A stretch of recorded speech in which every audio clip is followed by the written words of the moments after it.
জানেন কি নিয়মিত মেডিটেশন অভ্যাস করলে কি কি উপকার পেতে পারি? নিয়মিত মেডিটেশন অভ্যাস করলে বাড়বে আপনার মনোসংযোগ ক্ষমতা, এছাড়াও দূর হবে আপনার মানসিক অবসাদ।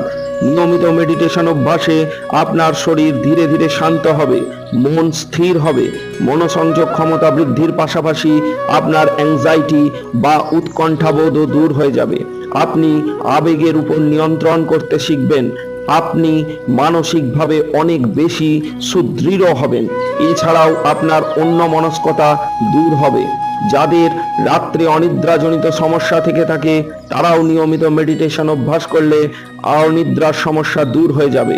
মেডিটেশন করার ক্ষেত্রে কিছু কিছু নিয়ম অবশ্যই মেনে চলবেন। প্রথমেই একটানা অনেকক্ষণ মেডিটেশন করতে যাবেন না, অল্প অল্প করে রোজ অভ্যাস করা শুরু করুন। এবং মেডিটেশন করার ক্ষেত্রে শান্ত এবং নিঃশব্দ পরিবেশ অবশ্যই বাছবেন।